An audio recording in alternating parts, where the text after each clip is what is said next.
Bom, só que é o seguinte, quando eu for trabalhar com um sistema grande, eu não estou preocupado só com a ligação entre os átomos. Existem vários outros parâmetros que eu tenho que preocupar. Por exemplo, ângulo. Imagina uma molécula de água.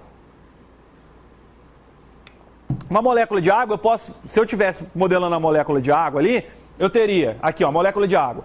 Eu colocaria uma mola aqui, oxigênio e hidrogênio, uma mola aqui, oxigênio e hidrogênio. Certo? Então, eu fiz as distâncias. Acabou, modelei a molécula da água? Não, porque o ângulo pode ser qualquer um, de 0 a 360. Concorda? De 0 a 180, né? Porque vai ser simétrico, vai estar no plano. Mas posso ser qualquer um. Então, o que eu posso fazer? Ah, já sei. Eu ponho uma mola também no ângulo. Que essa molécula pode abrir e pode fechar. Certo? Não tem um ângulo de equilíbrio? Tem. Eu não conheço da água? Conheço. Então, eu coloco aqui, ó. Tem uma nova constante. E essa constante agora tem a ver com o ângulo. É o ângulo de equilíbrio. Eu tenho o ângulo, que é o ângulo que vai estar lá no cálculo, menos o ângulo de equilíbrio. Certo? É a mesma equação dessa aqui. Agora, eu posso ter outras coisas, como por exemplo, o ângulo de diedro. Imagina essa molécula aqui, ó. Eu tenho 3 átomos formando um plano e esses 3 átomos formando outro plano. É isso aqui, ó. Certo? Eu posso ter esse tipo de rotação. Certo? Essa rotação é diferente do ângulo assim, ó.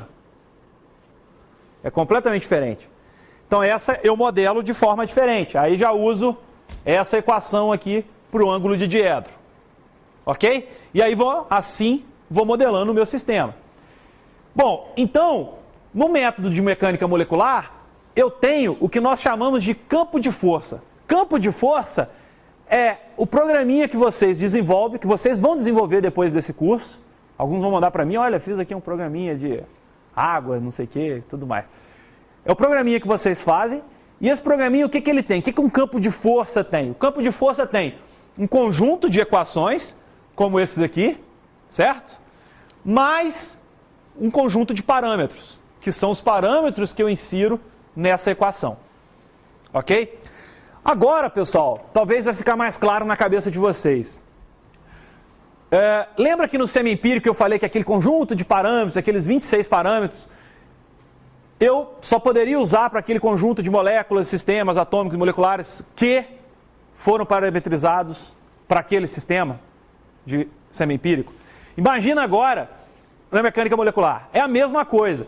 Se eu criei esses parâmetros aqui para ligação oxigênio, oxigênio, hidrogênio, hidrogênio, fiz esse ângulo aqui para água e não sei o quê. Eu posso depois vir com um etileno, com uma molécula de hidrocarboneto e fazer o cálculo? Eu parametrizei para isso? Eu parametrizei para carbono e outras coisas?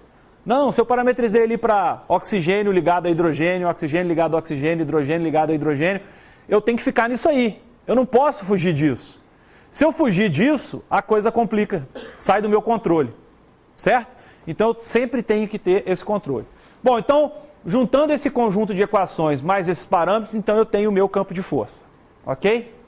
Bom, alguns campos de força e exemplos da literatura que vocês podem encontrar, existem vários livros, muito para sistemas biológicos, para simular proteína e assim por diante. Vocês podem achar alguns aí.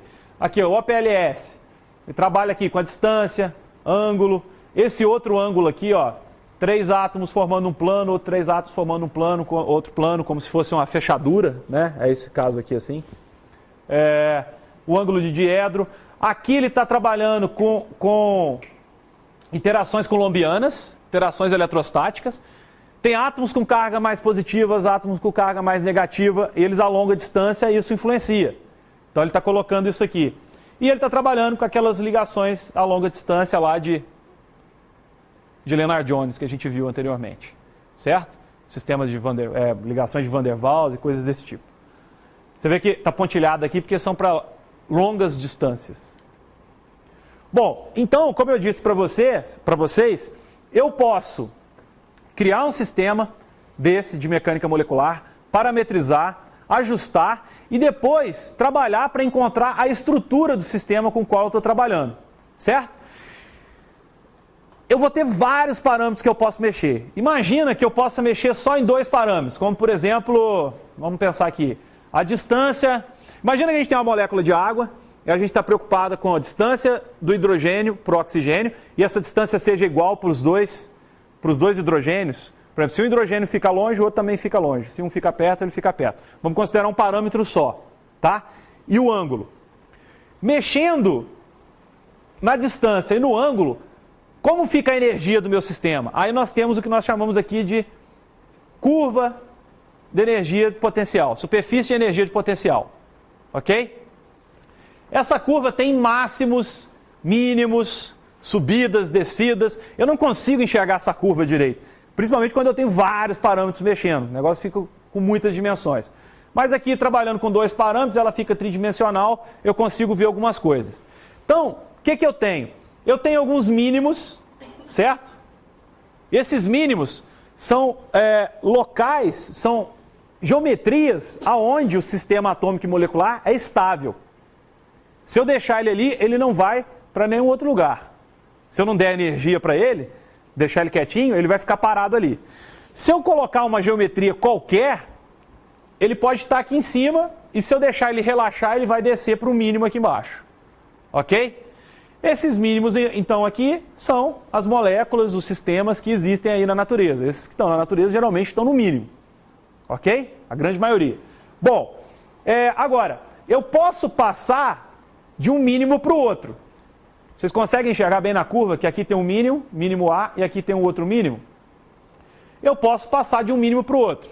Como que eu faço para passar do mínimo para o outro? Por exemplo, eu estou nesse mínimo, quero passar para esse mínimo. Ora, eu tenho que fazer dar energia para o sistema. Energia para quê? Para ele superar essa barreira aqui. Ok? Bom, e quando acontece isso? Aqui é uma geometria. Aqui é uma geometria completamente diferente. A posição dos átomos aqui está diferente daqui. Ok? Eu tenho que dar energia suficiente para que ele mude. Isso aqui é o que acontece, por exemplo, em reações químicas. Em reações químicas eu posso ter, por exemplo, 2 reagentes, 2 moléculas que estão lá com as suas configurações, ok? Suas geometrias. E ao final da reação eu tenho os mesmos átomos lá no final com produtos completamente diferentes daqueles dos reagentes que eu tinha no início, ok? Bom, esse meu caminho na curva aqui é chamado de caminho de reação, eu passar de um mínimo para o outro. E esse ponto máximo aqui é chamado de estrutura de transição. Essa estrutura de transição é o máximo da reação química. É a energia, é o ponto de energia máxima da reação química. E observem que ele é um ponto de Sela. O que é um ponto de Sela? Ele é um máximo em uma direção, mas ele é um mínimo na outra coordenada. Certo? Lembra da sela do cavalo? A sela do cavalo ela não é assim, e do outro lado ela é assim, num eixo ela é assim, no outro eixo ela é assim. Né? Ela é um mínimo em um eixo e um máximo no outro eixo. É a mesma coisa aqui. Eu nunca vou fazer... eu posso dar uma energia muito maluca, ele vai lá em cima e volta. Mas não é normalmente o que acontece. Né? Quando eu estou trabalhando com reações químicas, eu quero dar o mínimo de energia, né? Para que a reação aconteça, para eu não precisar gastar energia. E outra coisa, se eu der uma energia muito grande, eu posso fazer com que ela venha daqui para cá e daqui passe para esse outro mínimo aqui de trás. E aí eu perco aquilo que eu queria. Eu não gero o produto que eu queria, gero qualquer outra coisa. Aonde que a gente vê isso demais ocorrendo? Uma aplicação prática. Uma indústria de petróleo. Né? A indústria petroquímica. Você tem, o que você tem lá sai lá do reservatório de petróleo? Petróleo cru, base, né? Aqui no Brasil geralmente pesado. O que eu quero fazer com aquilo? Gasolina, óleo diesel, piche para asfalto, diesel de aviação e assim por diante. E como é que eu gero esses vários produtos? Fazendo essas reações químicas, né? E como é que eu faço para diminuir a energia para dar essas reações? Geralmente eu jogo umas outras moléculas, umas outras substâncias para ter a reação que faz com que a reação aconteça mais fácil. São os chamados catalisadores, né? Esses catalisadores fazem com que essas barreiras de energia diminuam. E aí eu dou menos energia e consigo aquilo que eu quero. Ok? E eu sabendo, por exemplo, qual é o máximo de energia que eu preciso dar para ter gasolina, o máximo de energia que eu preciso dar para ter diesel, eu posso ter uma seletividade maior na hora de produzir o meu dispositivo, meu produto, certo? Isso para diversos pontos aí na parte de química. Bom, outros tipos de sistemas de modelagem molecular, né, potenciais. Potencial de Gupta, que trabalha aqui com átomos, com alguns pequenos átomos aqui, né? Nesse caso aqui, por exemplo, cobre e ouro. Aqui é um aglomerado de cobre e ouro. Eu tenho 40 átomos de cobre e 40 de ouro. E aqui ele vai vendo como é que vai, como são as estruturas desses aglomerados, mudando a quantidade de átomos. Ah, se eu ponho 30 de cobre e 10 de ouro, qual é a estrutura mais estável? Ou eu coloco 20 de cada um, qual é a estrutura mais estável? É um problema complicado de se resolver. Como é que eu sei aonde está cada um desses átomos? É bem complexo isso. O potencial que modela isso aqui está dado por essas equações aqui, ó. Na verdade é essa equação, né? Essa equação tem um VR, VM e o VR e o VM estão aqui, ok? Então aqui tem vários parâmetros, parâmetro A, parâmetro B, parâmetro Q. E o que esses parâmetros? Ó, um R, eu tenho um parâmetro que é a distância de equilíbrio, R, A, B. A deve ser, A é um átomo, B é outro, A é um elemento, B é outro elemento. Por exemplo, A é cobre, B é ouro. Então eu tenho um parâmetro R0 para quando eu tenho, vendo a ligação cobre-ouro. Eu tenho um R0 para quando eu tenho cobre-cobre. Tenho um R0 para quando eu tenho ouro-ouro. E assim por diante. Ok? Nesse meu caso eu tenho essas três combinações. Vamos em frente. Bom, aqui ó, eu já facilmente trouxe para vocês aqui os parâmetros. Então os parâmetros estão aqui nessas tabelinhas. Então o que vocês podem fazer? Quando essa aula estiver disponibilizada, vocês podem pegar isso aqui, implementa essa equação aqui, joga esses parâmetros lá nela e começa a chutar valores. Começa a colocar valores, brinca lá. Brinca, não vai colocar 40 átomos, né? Porque você não vai conseguir enxergar direito. Mas coloca 3 átomos, 4 átomos. Faz um quadrado e calcula a energia daquilo ali. Qual é o potencial daquilo ali? Depois coloca os 4 em linha. Qual é o potencial? Aumenta a distância, diminui a distância. Vai brincando com isso. Quer fazer uma coisa mais sofisticada? Implementa um método de otimização de gradiente local. O que você vai ter? Aí começa com 2. Você coloca 2 átomos. Você tem a energia. Se você faz a derivada ali, você tem o gradiente. Aí você vê se ele vai atrair ou se ele vai repelir. E aí você vai mexendo na posição e vai calculando até achar o ponto de equilíbrio. Você vai achar qual que é o ponto de equilíbrio, a distância entre os dois. Você já sabe qual que é a distância de equilíbrio. Mas brinca para ver o que acontece. Coloca 3 para ver se a coisa fica tão legal assim ou se começa a ficar um pouco mais complicado. Não é nada muito difícil de se fazer. Essa parte de mecânica molecular é bem tranquila, né? A questão é que às vezes os sistemas crescem demais, aí começa a ficar complicado. Mas enquanto os sistemas estão pequenos, a coisa anda bem tranquila, ok? A gente usa a física clássica tradicional, mais convencional, com as equações que nós conhecemos, a matemática que não é tão assustadora assim, e simula um sistema atômico molecular sem ter grandes problemas. Óbvio que nós temos alguns problemas, várias propriedades nós não podemos medir, mas nós já podemos fazer alguma coisa, certo? Entenderam? Alguma dúvida? Não? Tudo ok? Então vamos em frente. Passado então aqui a questão da mecânica molecular, vamos para a dinâmica molecular. Qual que é a diferença? Todos os sistemas, os 3 modelos aqui de modelagem molecular que nós falamos anteriormente, nós estávamos trabalhando com sistemas estáticos. Como eu disse ontem, não sei se vocês lembram, eu tirei uma foto do sistema e tudo ficou congelado. Os átomos ficam parados e aí eu faço o cálculo. Por exemplo, no caso da mecânica molecular, coloco os 2 átomos, faço o cálculo da energia, pronto. Depois eu posso mexer, faço o cálculo de novo, mexo mais um pouquinho, faço o cálculo de novo e assim por diante. Ok? Certo? Bom, agora, na dinâmica molecular, como o próprio nome diz, eu quero algo mais dinâmico. Ou seja, eu quero que as coisas se movimentem.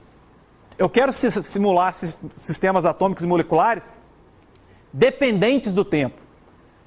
Que mude ao longo do tempo. Então vamos lá.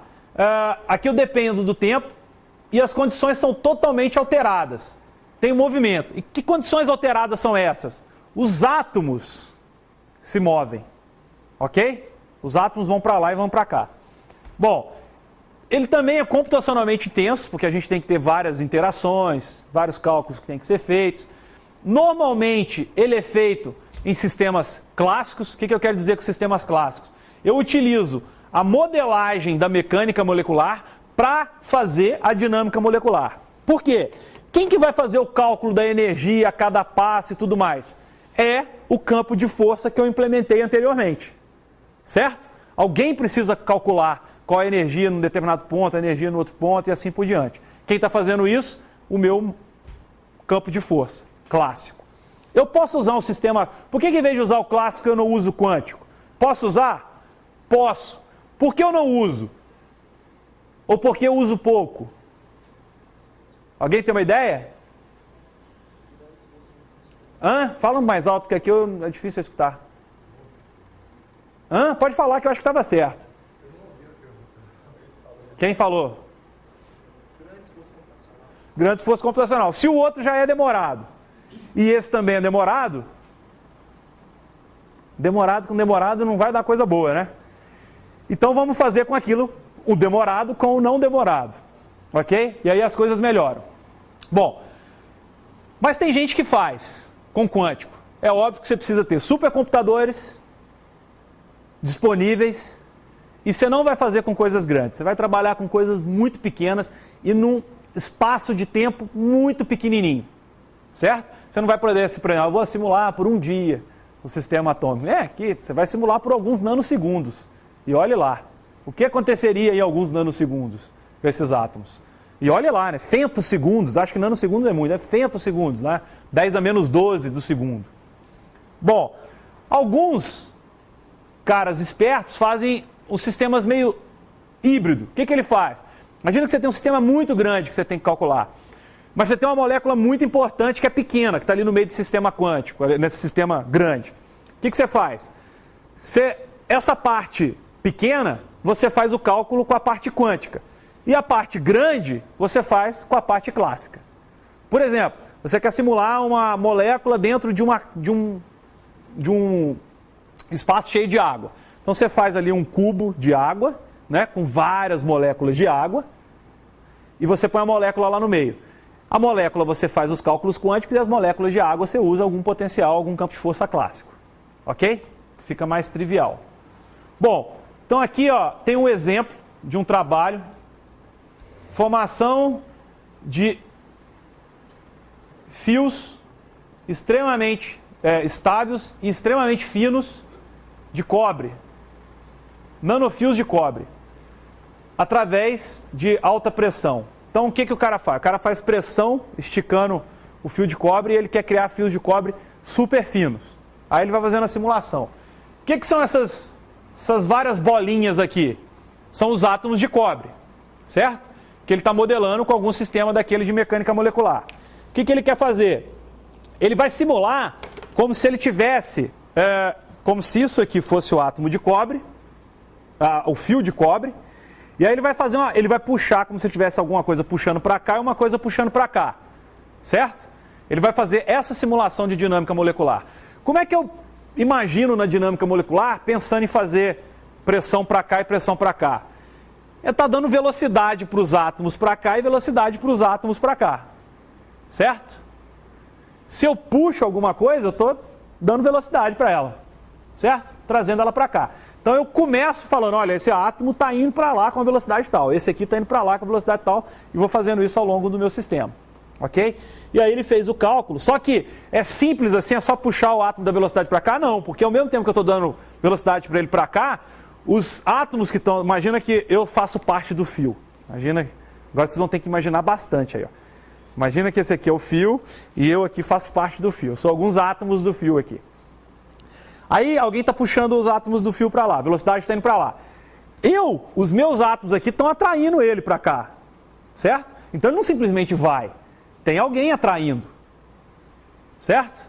É igual tirar a gente do solo aqui, tem alguém atraindo, a Terra está atraindo, não está? A gravidade está atraindo. Bom, então vamos ver o que acontece. E o que ele queria fazer? Provavelmente ele estava querendo medir qual é a pressão que eu tenho que dar por quanto tempo eu tenho que dar essa pressão para gerar os fios super fininhos que eu quero, ok? De cobre.